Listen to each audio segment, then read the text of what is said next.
뭐 막강한 부잣집 아이들이 많이 있는 데서 쟤를 어떻게 좀 밀어냈으면 좋겠다. 그런 애가 차석으로 오니까 그냥 기분이 나쁜 거죠? 그렇죠. 네. 그렇죠. 지금 뭐 이해는 충분히 되죠. 질투나는 거죠. 그럼요.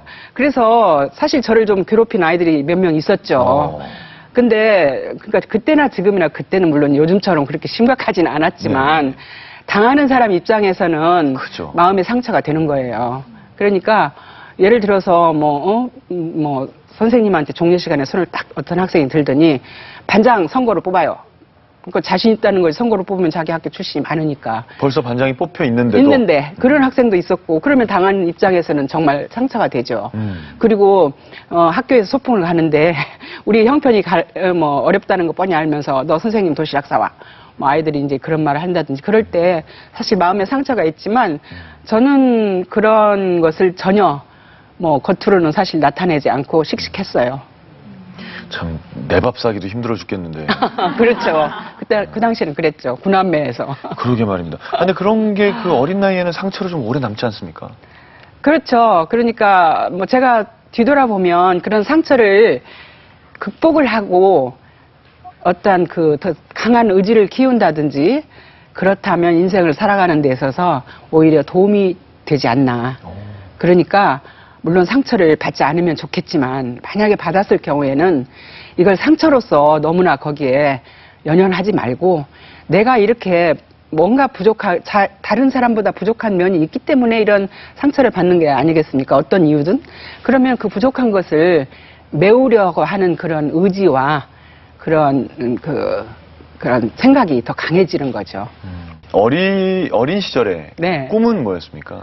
어린 시절의 꿈은 외교관이었습니다.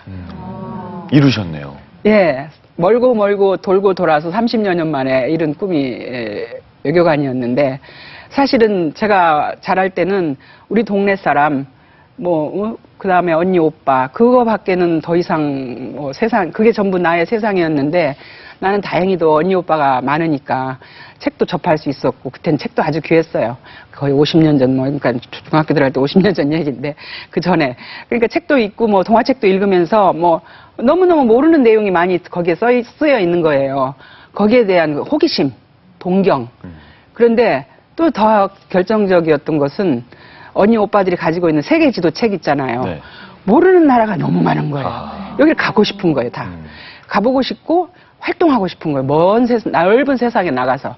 그래, 넓은 세상에 나가서 활동하는 게 당시에는 직업 종류가 다양하지 않았기 때문에 막연하게 그래, 외교관이면 넓은 세상에 나가서 활동하는 거 아닌가.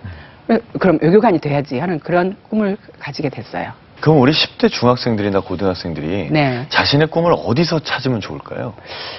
지금 제가 생각해보면 이제 어른이 돼서 생각해보면 누군가 이 세상에 뭐든지 다 잘하고 뭐든지 다 잘못하는 사람은 없어요. 그러니까 생각을 해보면 누군가 한 가지씩은 잘하는 게 있고 그리고 가만히 생각해보면 하고 싶은 일이 있어요. 그래서 첫째로 내가 하고 싶은 일이 무언가를 찾아내는 것이 가장 중요하다고 생각해요. 그런데 내가 하고 싶은 일이 무엇인가를 가르쳐주는 데는 뭐냐면 마음이에요. 마음. 내 마음에서 아무 이유 없이 뭔가 하고 싶은 거 있죠. 그러면 내 마음의 소리를 가만히 들어보세요. 그 다음에 근데 내가 아무리 그걸 하고 싶지만 내가 재능이 없고 내 능력이 뒷받침해주지 않는다면 그 꿈을 아무리 가지고 싶어도 되지 않는 거잖아요. 그런 현실적인 문제가 있잖아요. 그럴 때는 내 이성으로, 머리가 이성이잖아요. 머리에다가 물어보세요. 내가 잘할 수 있는 게 과연 뭐냐?